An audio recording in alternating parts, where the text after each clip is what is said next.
plaignants, nous sommes là pour plaider notre cause.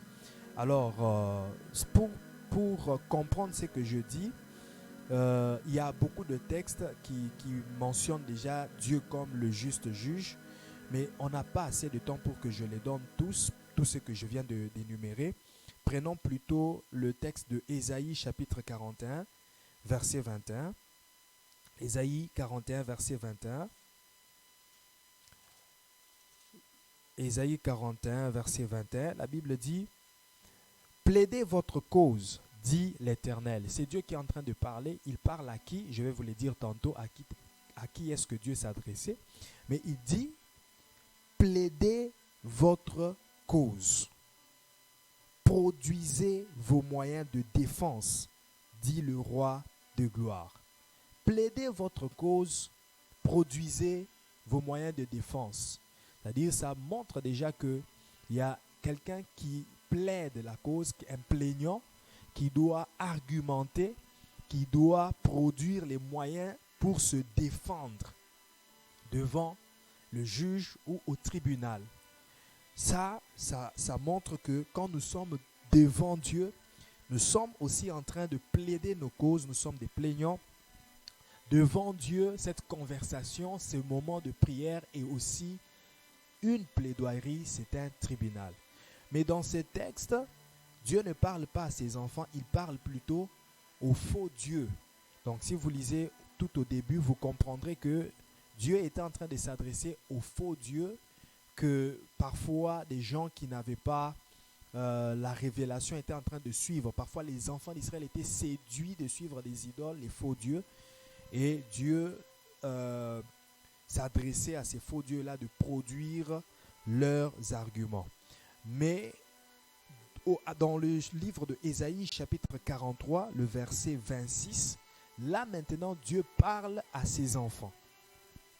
Dieu parle à ses enfants et ça va toujours dans le même sens d'être au tribunal et que ces enfants doivent maintenant plaider leur cause, pousser leurs arguments, produire leurs moyens de défense. Donc même nous aussi les enfants de Dieu, nous devons être capables de produire nos moyens de défense devant Dieu. Et je vous montrerai quels sont ces moyens de défense.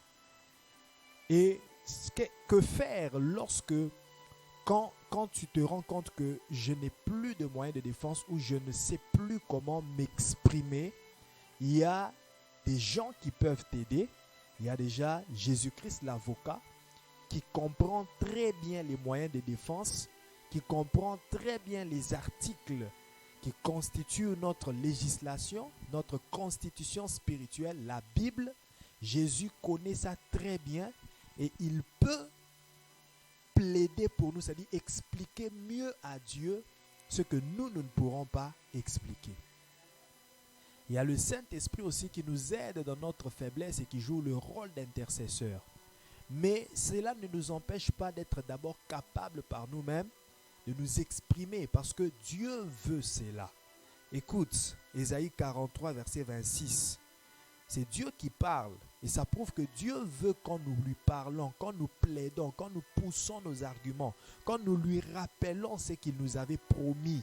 Quand nous poussons les articles, nous argumentons avec les versets bibliques, ça plaît à Dieu. Ésaïe 43, verset 26, il dit « Réveille ma mémoire, plaidons ensemble. » Là, Dieu est en train de parler à son peuple. Plaidons ensemble.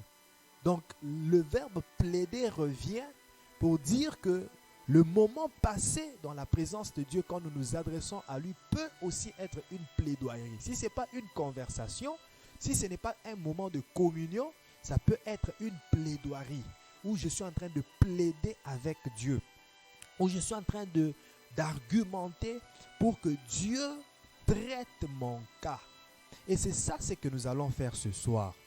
Nous allons plaider, chacun va plaider sa cause. Chacun va ressortir les versets bibliques que le Saint-Esprit va t'inspirer pendant cette exhortation. Les versets bibliques qui vont t'aider à plaider ta cause afin que Dieu puisse trancher ta situation, Dieu puisse trancher ton problème.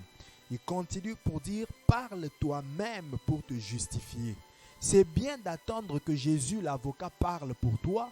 C'est bien d'attendre que le Saint-Esprit parle pour toi. C'est aussi bien d'attendre que les intercesseurs prient pour toi. C'est aussi bien d'attendre que le pasteur prie pour toi. Mais tu dois être capable de parler pour toi-même, toi aussi. Il dit, parle toi-même pour te justifier.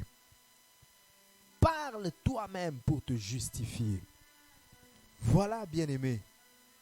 Voilà, si nous prenons ce texte dès le début, par exemple au verset 22, il dit, et tu ne m'as pas invoqué, ô Jacob. C'est-à-dire, Dieu veut qu'on l'invoque. C'est ce que je disais, Dieu veut quand nous parlons. Il dit, tu ne m'as pas invoqué. Verset 22. Ésaïe 43, verset 22. Vous pouvez lire verset 22 jusqu'à 26. Tu ne m'as pas invoqué, Jacob. Tu t'es lassé de moi, ô Israël. Tu ne m'as pas offert tes brebis et holocaustes. Donc Dieu aime quand nous lui offrons des holocaustes. Quand ses enfants lui offrent des holocaustes, quand ses enfants lui invoquent, Dieu aime cela. Quand tu reviens dans sa présence avec le même sujet, tu pries, tu pries, tu pries, tu te dis, mais Seigneur, j'ai beaucoup prié. Parfois, il aime ça, que tu reviennes à plusieurs reprises, pas pour te faire du mal, mais parce que ça lui fait plaisir.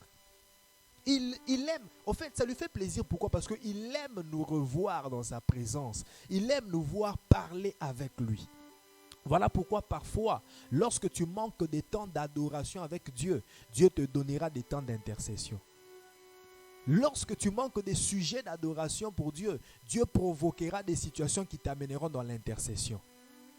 Tu dois toujours créer des moments d'adoration pour que tes intercessions soient en faveur des autres, pour que tes demandes soient en faveur des autres.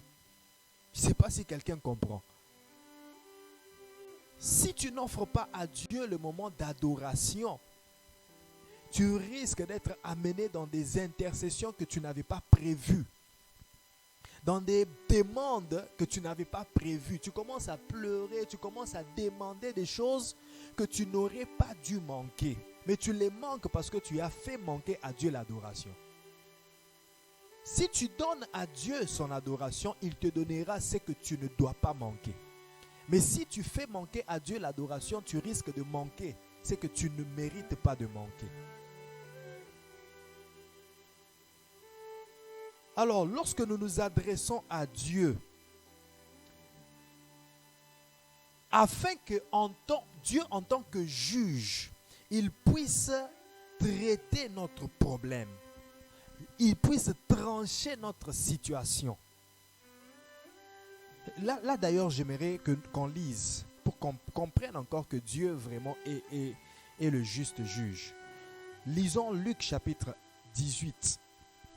Là, il y a une parabole que Jésus a donnée qui montre encore que Dieu est le juste juge. Luc 18, verset 1, nous pouvons lire jusqu'au verset 8 par exemple. Il dit, Jésus leur adressa une parabole pour montrer qu'il faut toujours prier et ne point se relâcher. Jésus montre une parabole, il leur adresse une parabole. Et une parabole, c'est quoi? C'est une juxtaposition, c'est une comparaison. Les paraboles sont des récits allégoriques qui servent à illustrer un propos. C'est-à-dire, il fait une allégorie d'un récit pour illustrer une situation quelconque. Et c'est ce que Jésus fait dans ce texte. Il dit, je vous donne cette parabole pour vous montrer qu'il faut toujours prier et ne point se relâcher. C'est-à-dire le propos que Jésus voulait leur montrer, c'était prier et ne point se relâcher.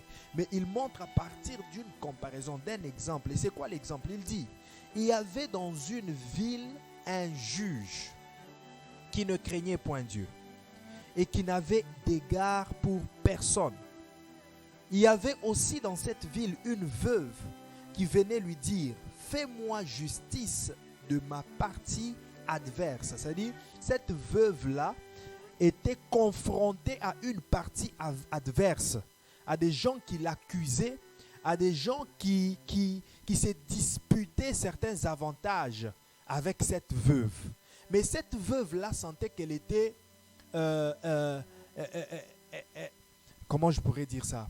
Elle était éligible à ces avantages-là. Ça veut dire ces avantages-là étaient pour elle. Ça lui concernait. Elle devait aussi avoir part à ces avantages. Mais sa partie adverse lui privait ses droits ou ses avantages. Maintenant, cette veuve vient s'adresser au juge, à un juge qui ne craignait pas Dieu. Au verset 4, il dit, pendant longtemps, le juge refusa. Mais ensuite, il dit en lui-même, quoique je ne craigne point Dieu et que je n'aie d'égard pour personne, néanmoins, parce que cette veuve m'importune, c'est-à-dire elle revient souvent dans ma présence, elle vient toujours me demander la même chose. Elle vient toujours et revient toujours avec le même sujet. Je lui ferai justice, afin qu'elle ne vienne pas sans cesse me casser la tête. Le Seigneur ajouta, entendez ce que dit le juge inique. Ça, c'est le juge inique qui pense de cette manière, que je lui accorde ce qu'il demande, afin qu'il ne revienne pas. Ça, c'est le juge unique. Et au verset 8, verset 7, Jésus dit, et Dieu, donc Dieu qui n'est pas un juge unique, mais qui est un juste juge. Et Dieu ne fera-t-il pas justice à ses élus, qui crient à lui jour et nuit, et tardera-t-il à leur égard? Je vous le dis, il leur fera promptement justice. Mais quand le Fils de l'homme viendra, trouvera-t-il la foi sur la terre? Amen. Voilà comment Jésus conclut cette histoire pour montrer que si les juges de ce monde, les juges iniques, les juges qui ne craignent pas Dieu, mais parfois ils tranchent justement, ils tranchent équitablement certaines situations, pour défendre ceux qui en ont droit. À combien plus forte raison, Dieu qui est le juste juge, ne tranchera-t-il pas les problèmes de ses enfants? Dieu qui est le juste juge, ne s'impliquera-t-il pas dans la situation de ses élus? Bien-aimé, j'aimerais te dire ce soir, il y a un juge dans les cieux. Lorsque le diable t'accuse, lorsque les gens s'attaquent à toi, lorsque le monde des ténèbres ne veut pas que tu bénéficies des avantages, des bénédictions que Dieu ton Père t'a accordées, ne sache pas que cette affaire te concerne seulement toi-même.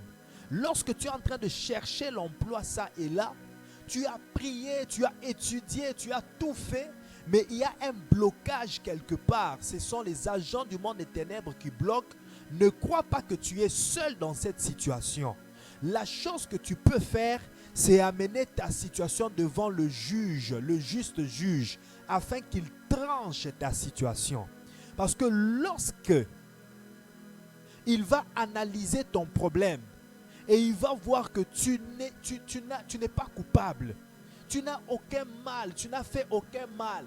Ceux qui sont en train de s'acharner contre toi, tu n'as ni leurs dettes, tu n'as rien contre eux.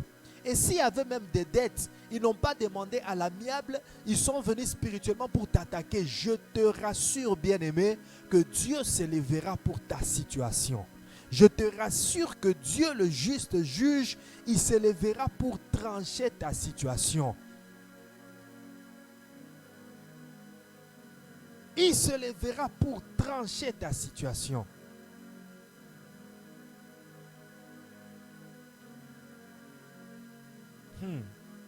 Il ne prend pas parti d'une personne coupable. Il ne prend pas parti d'une personne coupable. Il ne peut pas avantager tes ennemis à ton égard pendant qu'il sait que tu n'as rien fait de mal et que tes ennemis sont juste envieux, sont juste haineux, sont juste jaloux. C'est juste par jalousie et par haine qu'ils sont en train de s'acharner contre toi. Ne pense pas que Dieu va prendre parti d'eux pour leur avantager, pour leur accorder le droit, pour leur accorder avantage. S'il y a une personne à qui Dieu va accorder avantage, ce sont ses enfants. Mais écoute, Dieu ne t'accordera pas aussi d'avantage seulement parce que tu es son enfant, même si tu es dans le péché. La chose aussi qui te privera de la justice de Dieu, la chose aussi qui fera que tu ne sois pas justifié par Dieu, c'est le péché. Si Dieu te retrouve dans une fraude, te retrouve dans une mauvaise chose, dans une mauvaise histoire, mais tu es en train de plaider, Seigneur, tranche ma situation, justifie-moi, comme cette veuve. Elle pouvait beau prier, elle pouvait beau supplier le juge de trancher sa situation, de justifier son cas. Mais si elle n'avait pas raison, ce juge n'allait pas aussi justifier son cas. Si tu n'as pas raison devant Dieu, ne crois pas que Dieu va justifier ton cas. Alors, pour que nous puissions prier, je vais vous donner 2 choses que nous devons faire si nous remarquons que nous avons prié, mais que l'exaucement tarde. Qu'est-ce que nous devons faire? Parce que Jésus, dans ce texte, qu'est-ce qu'il dit? Il dit, au verset 7, il dit, « Et Dieu ne fera-t-il pas justice à ses élus ?» C'est-à-dire, c'est à ses élus qu'il fait justice. C'est à ses saints. C'est à ses enfants qui sont irréprochables. Ces enfants qui ne sont pas dans le péché. C'est à eux que Dieu fera justice. Et il dit, ces élus qui crient à lui jour et nuit. Ça veut dire les élus qui sont en contact, en communion permanente avec lui, qui prient et reviennent souvent dans sa présence, qui entretiennent une relation vivante et une communion permanente avec lui. C'est à eux que Dieu va justifier et dit, tardera-t-il à leur égard? Là, il mentionne le fait que parfois ça peut tarder. Il dit, pour les élus, pour ceux qui crient à moi, je ne tarderai pas à leur égard. Je ne tarderai pas de donner solution. Je ne tarderai pas de donner exaucement. Mais bien aimé, si parfois ça tarde, qu'est-ce qu'il faut faire? Parfois tu peux te dire, mais Seigneur, je prie, j'ai beaucoup prié, mais mon exaucement tarde. Qu'est-ce qui fait que mon exaucement tarde? Quand je prie, je ne vois rien qui puisse faire que je ne reçoive pas d'exaucement. Mais qu'est-ce qui fait que mon exaucement tarde? Je ne reçois aucun message négatif. Je ne reçois aucune prophétie négative. Mais pourquoi je n'obtiens pas l'exaucement? Au lieu d'obtenir l'exaucement, je ne reçois que prophétie sur prophétie. Je ne reçois que promesse sur promesse. Mais une solution palpable, je ne l'ai pas encore reçue. Qu'est-ce qui fait que ça tarde? Pourquoi parfois ça tarde? Et qu'est-ce que nous devons faire quand ça tarde? Bien-aimé, la première des choses que tu dois faire lorsque l'exaucement de ta prière tarde, elle est dans Habakkuk. Nous allons lire ensemble Habakkuk. Il dit, si elle tarde, attends-la. Est-ce que quelqu'un peut dire avec moi patience? Est-ce que quelqu'un peut dire avec moi patience? Habakkuk chapitre 2, le verset 3. Habakkuk 2, verset 3. Il dit, l'Éternel m'adressa la parole et il dit, écris la prophétie, grave-la sur des tables, afin qu'on la lise couramment. Car c'est une prophétie dont le temps est déjà fixé. Et là, j'aimerais dire à quelqu'un, lorsque nous parlons de tarder, nous le disons humainement. Ce qui tarde pour nous ne tarde pas pour Dieu. Parce que Dieu a toujours un temps fixé pour chaque chose. Toi, tu peux te dire que ça tarde. Et pourtant, pour Dieu, ça ne tarde pas. Parce qu'il y a une planification. Dieu connaît le temps qu'il a fixé pour que cette chose-là s'accomplisse. Dieu connaît le temps qu'il a fixé pour que cet exaucement-là te parvienne. Pour toi, ça tarde, mais pour Dieu, c'est dans le temps. Pour toi, ça tarde, mais pour Dieu, ça respecte le délai qu'il faut. Parfois, nous pensons que ça tarde. Et pourtant, ce n'est que question de patience. Ce n'est que question de temps. Dieu ne dépend pas du temps chronos. Dieu est le maître des temps et des circonstances.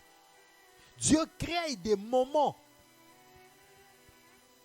Le kairos est le domaine du temps dans lequel Dieu exerce.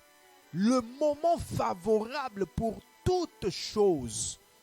Et la Bible dit, Dieu fait chaque chose bonne en son temps. Chaque chose bonne en son temps. Si ton mariage que tu es en train de chercher est une chose bonne, attends que ça se fasse au temps de Dieu. Si ton voyage est une chose bonne venant de Dieu, attends que ça se fasse au temps venant de Dieu. Ne brusque pas le temps. Ne précipite pas la réalisation, mais attends-toi au temps de Dieu. Si elle tarde, attends-la. Attends le temps de Dieu pour vivre la bonne chose. Il dit, Dieu fait toutes choses bonnes. Il n'a pas dit Dieu fait toutes choses en son temps. Il dit Dieu fait toutes choses bonnes. Ça veut dire qu'il y a parfois des choses que Dieu fait, mais qui ne sont pas bonnes. Il le fait seulement parce que le peuple a demandé. Il le fait seulement parce que les gens ont précipité. Il leur a donné un roi, mais qui n'était pas un bon roi. Saoul. Le peuple a tellement dérangé Samuel que Dieu a dit, comme ce peuple demande un roi, donne-leur Saül. Mais ce n'était pas le roi selon le cœur de Dieu. Ce n'était pas une bonne chose au temps de Dieu, c'était au temps du peuple. Ils ont dérangé Moïse, nous voulons manger, jusqu'au point d'envier, de convoiter l'Égypte où ils étaient prisonniers esclaves. Et là, Dieu s'est dit, je vous donne à manger. Mais ce n'était pas une bonne chose venant de Dieu. Il l'a fait seulement selon sa volonté permissive et non selon sa volonté parfaite. Mais il y avait une condition, manger et que ça se termine aujourd'hui. Si vous gardez pour manger demain, vous trouverez des vers de terre dans la nourriture. Quelle nourriture peut pourrir directement dans une seule veille? Il fait chaque chose bonne. Si tu t'attends à une chose bonne de Dieu, attends-la au temps de Dieu. Ne précipite pas les temps. Ce qui tarde pour toi ne tarde pas pour Dieu. La deuxième chose que tu dois faire, si ton exaucement tarde, examine-toi toi-même.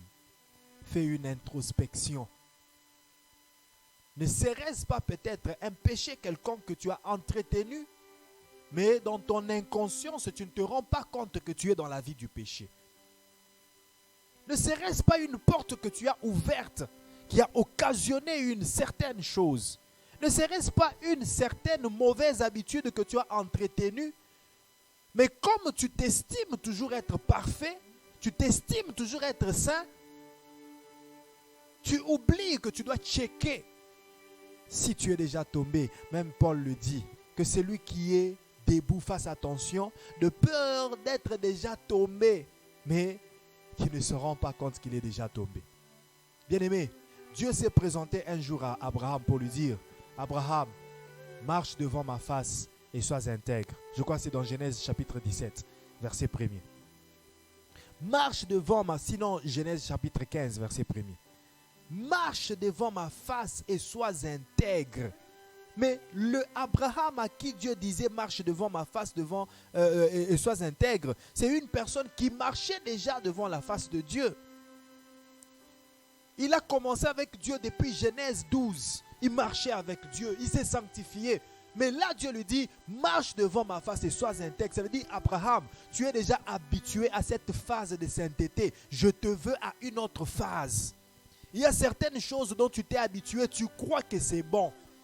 Tu crois que c'est bon à tes yeux.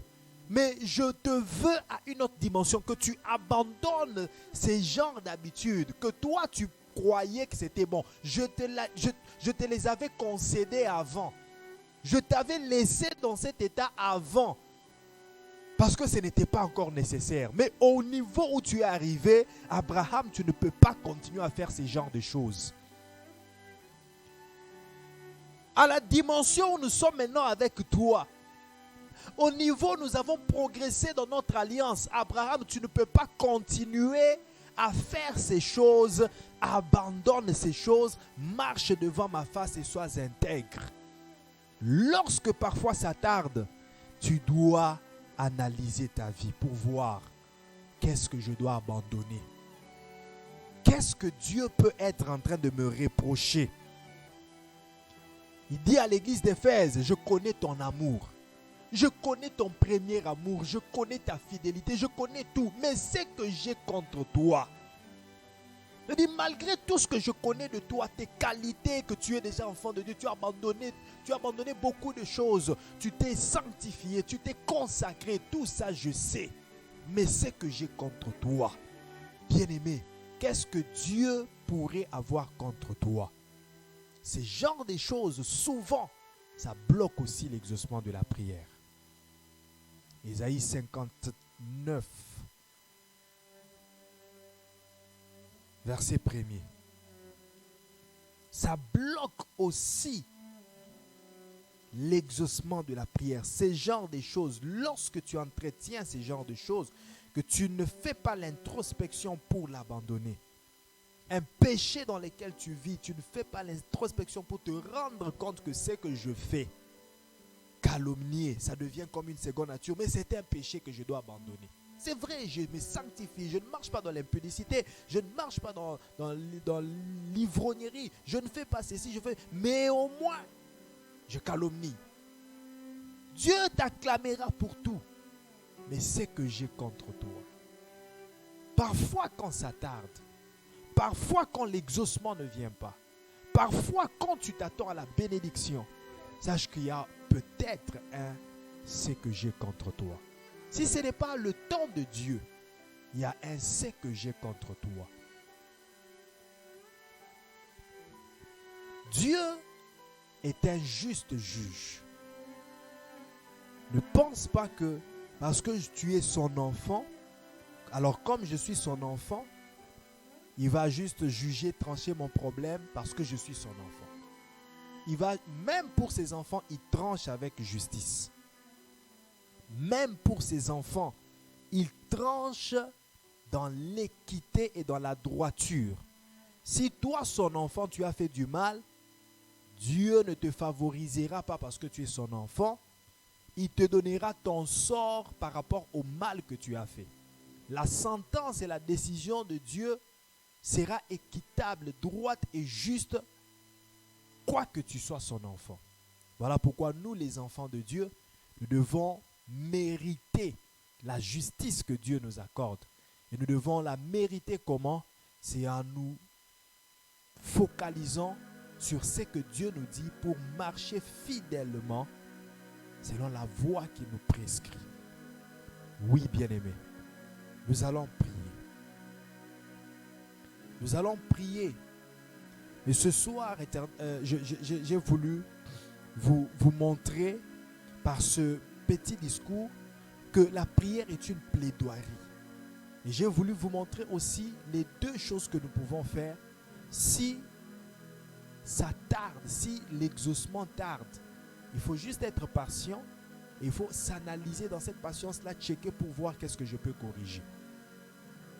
Mais lorsque tu sens que tu es attaqué, on te brusque, on s'acharne contre toi. Tu es en train de te disputer avec certains esprits, tes bénédictions qui sont à toi, tes propres propriétés. Rentre devant Dieu comme juste juge. Demande-lui de trancher ton problème. Dieu se lèvera pour toi et il tranchera ton problème. Et surtout quand tu te présentes avec lui avec les mains pures, en élevant les mains pures, Dieu se lèvera pour ta situation et il tranchera ton problème. Nous allons prier ce soir, bien-aimés.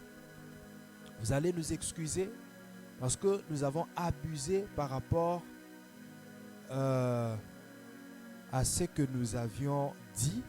Nous avions dit que c'était 75 minutes. Mais maintenant là, nous sommes en train de tendre aux 75 minutes. Alors accordez-nous encore quelques 20 minutes pour que nous puissions prier et clôturer ce moment. Est-ce que ça nous va? Est-ce que ça va que nous puissions puissions prier pendant 20 minutes? Voilà. Alors, je vous prie de prendre vos Bibles, Proverbes chapitre 16, verset 7. Nous allons prier. Seigneur, nous te disons merci. Nous glorifions ton Saint-Nom parce que tu nous as parlé. Nous voulons prier, nous voulons plaider nos causes devant toi. Nous sommes devant toi, le juste juge. Alors nous voulons, Seigneur éternel, que tu places tes paroles dans nos cœurs et que tu nous aides, que toi-même tu places tes paroles dans nos bouches, sur nos lèvres, que tu places des versets bibliques qui sont des arguments que nous allons pousser devant toi. Et tiens compte de cela au nom de Jésus. Amen. Proverbe 16, verset 7. Est-ce que je parle à quelqu'un? Vous êtes encore là? Là, nous sommes maintenant dans notre moment de prière. Manifestez-vous. Proverbe 16, verset 7. Il dit, quand l'Éternel approuve les voies d'un homme, il dispose favorablement à son égard, même ses ennemis. Bien-aimé, tu vas prier, tu vas dire à Dieu. Écoute, c'est une plaidoirie. C'est-à-dire, tu dois parler à Dieu comme ton père et comme juge. Tu dois lui parler, pousse tes arguments. Moi, je vais juste t'expliquer le sujet. Mais toi, tu vas parler à Dieu. Tu as des situations. Tu connais tes situations. Tu connais tes problèmes. Tu connais ce qui est en train de traîner, qui tarde à s'accomplir. Tu connais ce que tu es en train de chercher ça et là, mais ça ne s'ouvre pas. Alors, voici le moment où tu vas prier. Tu vas invoquer Dieu. Tu vas dire à Dieu, si tu approuves mes voies, accorde-moi mon exaucement. Et si peut-être tu n'approuves pas mes voies, si tu as quelque chose que tu me reproches, révèle-moi cette chose que tu me reproches afin que je me corrige, afin que je m'aligne. Parle à Dieu, dis-lui, si tu approuves mes voies, accorde-moi l'exaucement. Il a dit, quand Dieu approuve les voies d'une personne, il dispose à son égard même ses ennemis. Dis à Dieu, si tu approuves mes voies, accorde-moi mon exaucement. Et si tu me reproches de quelque chose, révèle-le-moi, dis-le-moi, même en songe, même à travers ta parole qui est prêchée, même à travers des prophéties. Dis-moi ce que tu me reproches afin que je me corrige. Si c'est cela qui bloque mon exaucement, si c'est cela qui m'empêche de saisir la promesse, la bénédiction, Seigneur, aide-moi, élevons nos voix et prions au nom puissant de Jésus-Christ. Prions au nom puissant de Jésus.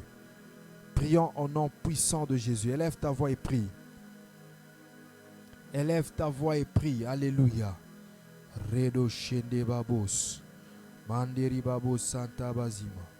Erabo shendeke. Oriobo sotobo shanda babababose. Eta raba santa bazima. Mandoriobo shendeke daso. Kostorobo shanda bazima. Mandorobo sheke daso. Mazupareke sante. Mandoriobo sheke da sonto. Mandesta robo santa ide sheke tebre. Mandoriobo sonto bo shande bazima. Ezu parada da keda sonto. Ezu parade shanda bazima. Manderiaba Santé da Shende bébé. Si tu approuves mes voix, accorde-moi l'exaucement. Si tu approuves mes voix, Seigneur, nasengi exaucement na pokwalelo. Si tu approuves mes voix, Seigneur, je demande l'exaucement. Je demande l'exaucement. Estaraba Santé bazima. Estarobobo Shandeke. Ipare de Sonto Bobo. Iparakaida Shande Baziakose. Lostare de Shanda Bazima. Endarabababababa. Ezupara de Shendeke. Izeparo do Sonto Bobo. Yandalababos. Uzeparabashande. Eruba Santa Bazima. Mandorio Bobo Sonto. Eparakaide Sonto Boshe. Inderebe Sante da Sonto Bobo.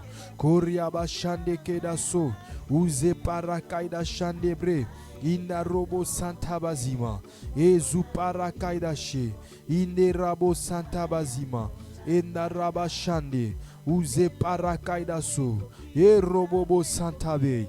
Ize parakaida shande. Inda raba baba baba baba.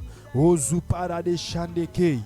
Inda starababa Santé. Si tu approuves mes voix, Seigneur. Si tu approuves mes voix, Éternel, donne-moi l'exaucement. Donne-moi l'exaucement. Que je touche cet exaucement. Que je touche cet exaucement. Si tu approuves mes voix, que je palpe ma bénédiction.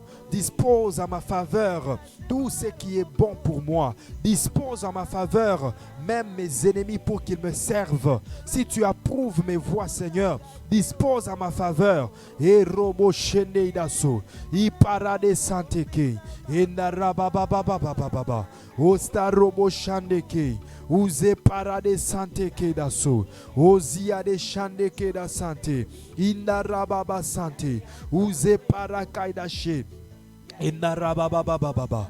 Osta robo sante da shandeke. Indarobo santa bazima. Indarabababababa. Osta robo sante. Si tu approuves mes voix, Éternel, accorde-moi la solution. Accorde-moi l'exaucement. S'il y a quelque chose que tu me reproches, Éternel, fais-le-moi savoir. Fais-le-moi savoir. Révèle-le-moi, Seigneur. J'aimerais bien me corriger. J'aimerais m'aligner, Seigneur. J'aimerais me remettre sur tes voies. Si tu me reproches quelque chose que je dois abandonner, si tu me reproches quelque chose que je dois commencer à pratiquer, Seigneur, dis-le-moi. Éternel, je n'aimerais pas manquer mon exaucement à cause d'un péché quelconque, à cause d'une situation quelconque que tu me reproches. Seigneur, aide-moi. Parle-moi, tu es mon Père. Parle-moi, tu es mon Père. Parle-moi, tu es mon Père. Bien-aimé, prie, parle à Dieu. Dis-lui de te parler. Dis-lui de te révéler. Qu'est-ce qu'il te reproche? S'il n'y a rien qui te reproche et qu'il approuve toutes tes voies, qu'il t'accorde l'exaucement, qu'il t'accorde l'exaucement, qu'il t'accorde la délivrance, qu'il t'accorde la bénédiction. Endarobo shanda baba. Endarobo santeke. Ize parababababa. Me robo sante bazima. Endastarobo shande. E robo santa bazima. Et tarabababababa. Qui est en train de prier pour sa vie? Qui est en train de plaider sa cause devant Dieu? Parle à Dieu, il est ton Père. Il est le juste juge. Il peut te justifier ce soir. Il peut te justifier ce soir. Dis-lui, approuve mes voies. Et si tu approuves mes voies, accorde-moi ce dont j'ai besoin. Accorde-moi ce que je recherche. Accorde-moi ce que je recherche. Accorde-moi, Seigneur. Enda robo sonto bobo. Uze parade shandake. Enda robo bo sante. Enda robo santa bazima. Endarababababa, ostarobo sonto, iparade shandeko, e robobo santa bazima, endaraba shende bakiadose, uze parade santa babababa, ostarobo santa bazima, endarabababashe, uze parade santa bazima, endaraba shekedaso, uze parababababa. Quand l'Éternel approuve la voix d'un homme, quand l'Éternel approuve les voix d'un homme, il dispose en sa faveur même ses ennemis. Si tu approuves mes voix, si tu approuves mes voix, accorde-moi cette délivrance. Accorde-moi cette délivrance. Accorde-moi cette délivrance. Endaroboshe, Inarobo Santa Bazima, Inarobo Shendeke, Uze Parabababa, Ostarobo Sontobobo, Ipare de Shende Bazima, Inarobo Santeke, Erobo Santa Bazima, Inarababababa. Si tu approuves mes voix, ô Seigneur, dispose à ma faveur, même mes ennemis, même les gens que je ne croyais pas qu'ils pouvaient m'aider, même les gens que je ne croyais pas qu'ils pouvaient intervenir à ma faveur. Seigneur, dispose-les à ma faveur, parce que tu approuves mes voix. Dispose-les à ma faveur, dispose-les à ma faveur, dispose-les à ma faveur. Et Roboché, Ise Parade Soto, et Rabba Santa Bazima. Enarabababa, Orabo Santeke, Iparade Shandabake, Uze Parade Sonto, Roko de Sonto Bobo, Inaraba Chandebre, et Robo Santa Bazima. Si tu approuves mes voix, dispose en ma faveur, même mes ennemis. Si tu approuves mes voix, accorde-moi, Seigneur. Accorde-moi la délivrance. Accorde-moi, Seigneur. Accorde-moi, Seigneur. Accorde-moi. Accorde-moi. Accorde-moi l'exaucement. Je t'invoque, Seigneur, dans la vie de Nisyachi Swaka. Je t'invoque, Yahweh, dans la vie de Béni Chinkasa. Je t'invoque, Yahweh. Si tu approuves leur voix, Seigneur, accorde-leur. Accorde-leur, Seigneur. Je t'invoque dans la vie de Sandra Akutu. Je t'invoque dans la vie de Christelle Kamanda. Je t'invoque dans la vie. Je t'invoque, Seigneur, pour tes enfants. Je t'invoque pour Charlie Ninga. Je t'invoque, Éternel. Je t'invoque, oh Yahweh. Je t'invoque, oh Dieu Tout-Puissant. Si tu approuves leur voix, accorde, Seigneur, la délivrance. Accorde, Seigneur, l'ouverture. Accorde l'exaucement. Accorde l'exaucement. Si tu approuves nos voix, accorde l'exaucement. S'il y a quelque chose que tu reproches, fais-le nous savoir. Nous n'aimerions pas marcher dans l'ignorance de ce que tu nous reproches. Nous n'aimerons pas marcher dans l'ignorance de ce que tu nous reproches. Nous sommes tes enfants. Nous voulons bien nous corriger. Nous voulons nous aligner sur tes voies. Alors accorde-nous, Seigneur, ce privilège d'être révélé, de connaître, d'apprendre ce que tu nous reproches. Et si tu approuves nos voies, Éternel, donne l'exaucement, donne l'exaucement, donne l'exaucement, donne l'exaucement, donne l'exaucement. Et robo shendeke, uze paraba sante, et robo santa bazima, et narababache, uze parade sante bazima, et robo shende ide sonto bobo, i parade santa bazima. Au nom puissant de Jésus-Christ, au nom de Jésus, nous avons ainsi prié. Au nom de Jésus-Christ, nous avons ainsi prié. Répondez-moi, j'aimerais bien faire sûr que le live continue correctement, que vous me saisissez correctement. Matthieu chapitre 14, versets 15 à 16. Matthieu 14, 15 à 16.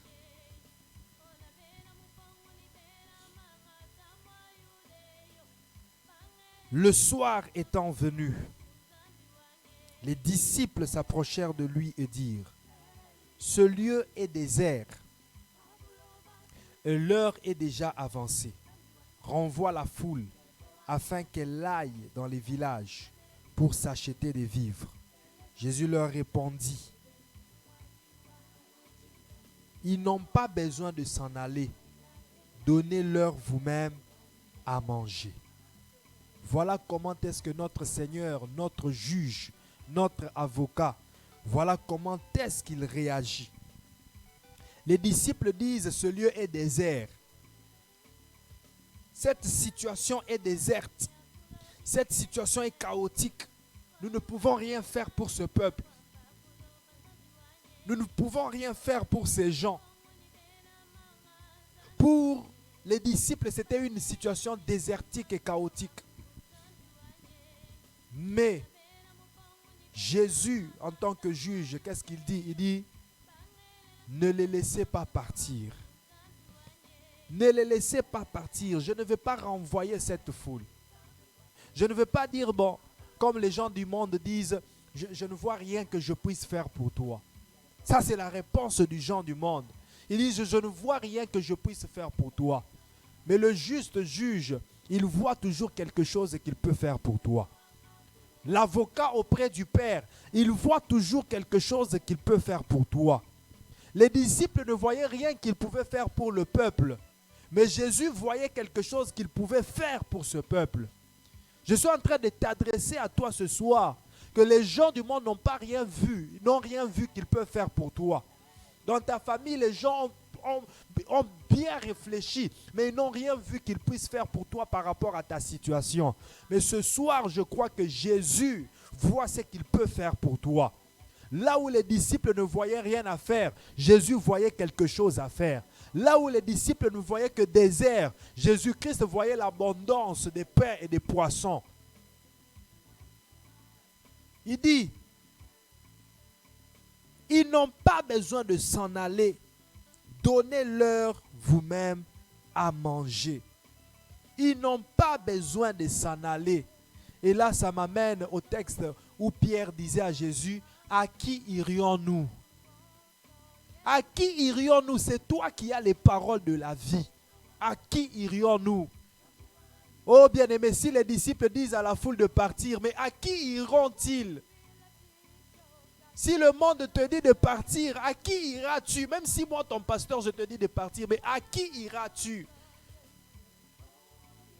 À qui irons-nous si ce n'est qu'à Dieu? Voilà pourquoi j'aimerais que tu parles à Jésus ce soir. Tu lui dis, Seigneur, quand toi tu ne m'exauces pas, tu veux que j'aille chez qui? Quand je suis en train de prier et je ne trouve pas de solution, je suis en train de chercher, j'ai tout fait, j'ai jeûné, j'ai fait des retraites, mais je ne vois aucune solution. Tu veux que j'aille demander à qui? Tu es le seul à qui nous pouvons demander. À qui irions-nous? À qui irions-nous? Qui d'autre peut voir la solution à nous accorder? Qui d'autre peut voir la solution, l'abondance, pendant que les autres voient la sécheresse, le désert? Il n'y a que toi qui peux voir l'abondance.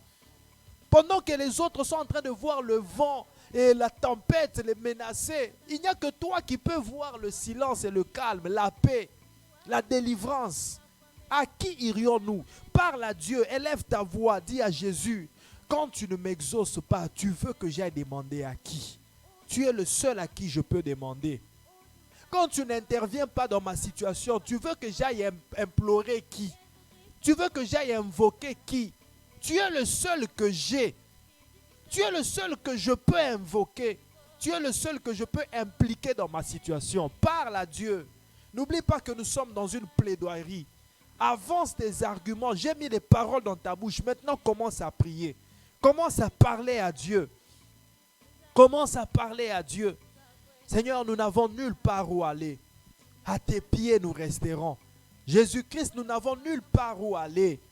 Nous resterons à tes pieds. Béni Chinkasa n'a nulle part où aller. Elle reste à tes pieds. Nisiachi Swaka n'ira nulle part. C'est à tes pieds que nous restons, Seigneur. Henriette Allo qui n'ira nulle part. C'est à tes pieds que nous restons. Jusqu'à ce que tu interviennes. Jusqu'à ce que tu donnes solution. Monique Mbouy n'a nulle part où aller. Elisha Ngombo n'a nulle part où aller. Quelle que soit l'envergure de la situation, nous savons que tu es capable de résoudre. Nous savons que tu es capable d'intervenir. Yango toye panayo nkolo. Yango tozonge panayo Yahweh. Il n'y a que toi, il n'y a que toi. À qui donc irons-nous, Seigneur? À qui d'autres irons-nous, Seigneur? À qui d'autres irons-nous, Yahweh? C'est toi qui as les paroles de vie. Il n'y a que toi. Il n'y a que toi, Seigneur. Il n'y a que toi, Seigneur. Éternel, nous n'avons nulle part où aller. Charlie Ninga kokene lisusu wapi. Ceux qui osent intervenir dans la situation na yete akokene lisusu wapi.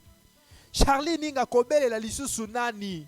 Ceux qui tozo bele la yozo ya nolate, Seigneur. Qui d'autres invoquerons-nous? Éternel, il est temps que tu t'élèves. Il est temps que tu interviennes. Il est temps que tu donnes solution. Il est temps que tu tranches, Seigneur, nos situations. Oh, lève-toi comme juge et tranche comme ce juge a tranché l'affaire de cette veuve. Oh, toi, le juste juge, lève-toi et tranche nos situations. Lève-toi et tranche nos problèmes, Seigneur. Lève-toi et tranche nos problèmes. Lève-toi et prends des décisions, Seigneur. Lève-toi et prends des décisions. Je t'invoque ce soir pour que tu prennes des décisions. pour que tu signes des décisions. Oh Seigneur, je t'invoque pour que tu signes des décisions. Oh Seigneur, si toi tu ne dis pas un mot, qui d'autre dira le mot dont nous avons besoin? Dis seulement un mot. Dis seulement un mot. À qui irions-nous si toi tu n'exauces pas? Si toi tu ne nous donnes pas ce dont nous avons besoin, à qui irions-nous? Auprès de qui d'autre irons-nous chercher, Seigneur? Lève-toi et agis. Lève-toi et agis. Lève-toi et agis, Seigneur. Lève-toi et agis, Seigneur. N'abandonne pas tes enfants. N'oublie pas que tu nous as rachetés par ton sang.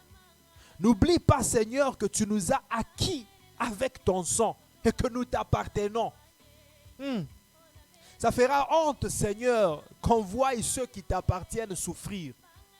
Ça fera une très grande honte, pas à nous, mais à toi, parce que c'est à toi que nous appartenons. Et quand nous trappons la poitrine, nous disons que nous avons un Dieu puissant et grand. Manifeste ta puissance. Manifeste ta puissance. Moïse pouvait te le dire, que si tu laisses ce peuple mourir, toutes les nations qui nous environnent se moqueront de nous. Ils se diront, leur Dieu leur a fait sortir d'Égypte pour les laisser mourir dans ce désert. Seigneur, c'est ce que nous vivons. Pourquoi, Seigneur, laisses-tu ce désert? Ne laisse pas ce désert. Ne nous laisse pas mourir dans ce désert. Ne nous laisse pas souffrir dans ces situations chaotiques. Sinon, les peuples qui environnent se moqueront de nous. Et à qui d'autre irons-nous? Seigneur, nous n'avons que toi. Lève-toi, Seigneur. Nous n'avons que toi, Yahweh. Lève-toi, Seigneur. Nous n'avons que toi, Seigneur. Lève-toi et agis. Lève-toi et agis. Lève-toi et agis. Lève-toi et agis. Lève-toi et agis, Seigneur. Manderiba sheke daso. Korababa sante bazima. Endaraba shende de sonto bobo. Uze parakaida shande. Prie, bien-aimé. Je crois que tu es en train de prier. Tu es en train de pousser tes arguments. Je crois que tu es en train de parler toi-même à Dieu. Que ton cœur se répande. Que ton cœur se répande. Parle à Dieu. Parle à Dieu ce soir. Yandarababa shende. Koriaba santa baba shan. Ezu parada sante bazima. Koriababa sante de shende ketebre. Ize parade sonto boshe. Koriababa sante. Lostare de shende da sonto. Mande starababa sheke da so. Ize parada sonto bro. Endarababa shan. Koriaba sante da so. À qui d'autres irons-nous, Seigneur? À qui d'autres irions-nous, Seigneur? À qui d'autres irions-nous, Seigneur? Auprès de qui irons-nous chercher? Lève-toi, Seigneur, implique-toi. Lève-toi et tranche nos affaires. Tranche nos problèmes. C'est toi qui as le dernier mot. C'est toi qui as le dernier mot, Seigneur. C'est toi qui as le dernier mot. Dis seulement un mot. Dis seulement un mot, Seigneur. Dis seulement un mot, Yahweh. Dis seulement un mot, Papa. Dis seulement un mot. Bien-aimé, est-ce que tu peux prier comme ce centenier? Dis à Jésus, dis seulement un mot. Le mot que je cherche, ce n'est pas le mot des gouverneurs. Ce n'est pas le mot des premiers ministres. Ce n'est pas les mots des présidents. Ce n'est pas les mots des greffiers. Ce n'est pas les mots, je ne sais pas. Mais le mot que j'attends, ce n'est pas le mot des médecins. J'attends le mot de celui qui a créé le médecin. J'attends le mot de celui qui a créé le greffier. J'attends le mot de celui qui a créé tout. Dis seulement un mot. Ta décision compte beaucoup, Seigneur. Dis à Dieu, ta décision compte pour moi. Libère cette décision. Est-ce bien aimé ce que tu peux parler à Dieu? Dis-lui, libère cette décision ce soir. À qui d'autre irions-nous? Libère ta décision. C'est quoi ta décision? C'est quoi le mot qui sortira de ta bouche? Si toi tu dis qu'il sera guéri, il sera guéri. Mais si tu dis qu'il ne sera pas guéri, il ne sera pas guéri. Même si le monde disait qu'il est guéri et que toi tu dis qu'il n'est pas guéri, il ne sera pas guéri. Même si le monde dit qu'il n'est pas guéri, mais toi tu dis qu'il est guéri, il sera guéri certainement. Seigneur, je veux ton mot. Je veux que ton mot domine sur les mots du monde. Il y a des gens qui ont parlé, il y a le monde qui a parlé, les gens qui m'ont accusé, le diable qui m'accuse jour et nuit et qui dit lui ne va pas réussir. Mais Seigneur, même si lui a dit que je ne vais pas réussir, si toi tu dis c'est moi Charlie réussit, je réussirai. Même si lui dit tu ne vas pas enfanter, mais si toi Dieu tu dis enfante, je vais enfanter. Même si lui dit que je n'obtiendrai pas ce travail, mais si toi tu dis, Charlie, prends ce travail, je l'aurai. C'est ton mot qui compte, Seigneur. C'est ta décision qui compte. Quelles que soient les multitudes de paroles qui ont été déjà générées dans le monde des ténèbres, si tu dis seulement un mot, un seul mot, Seigneur, un seul mot de ta bouche contre des multitudes de paroles venant du monde des ténèbres, je sais que ton seul mot va remporter la victoire. Alors parle ce soir. Parle en faveur d'Henriette Adoki, Alain Londala. Parle en faveur de Béni, de Emedi. Parle en faveur de Trésor, de Sandra Akoutou. Parle en faveur de Glody Ekouke, Glody Nzobale. Parle en faveur de Elisha Ngomba, de Gloire Ngomba. Parle en faveur de Dorcas Mouelo. Parle, Seigneur, en faveur de Julie Ngomba. Parle en faveur de Vanessa Inonga. Parle en faveur de Sonia. Parle, Seigneur, en faveur de tes enfants. Un seul mot, Seigneur. Parle en faveur de Christelle Kamanda. Parle, Seigneur, en faveur de Grâce Yampaka. Parle, Éternel, en faveur de tes enfants. Parle, ô Dieu, parle. Un seul mot. Tranche la situation. C'est toi le juste juge. Tranche la situation. Tranche l'affaire, le problème de chacun. Tranche, Seigneur, nous voulons connaître ton verdict final. C'est lequel, Seigneur? Quel est ton verdict? Quelle est la décision que tu as prise? Quelle est la conclusion que tu donnes? Parle, Seigneur. Parle, Seigneur. Au nom puissant de Jésus. Hirababa Shandevus. Inda robo santa bazima. Et paroko shenege. Au nom de Jésus-Christ.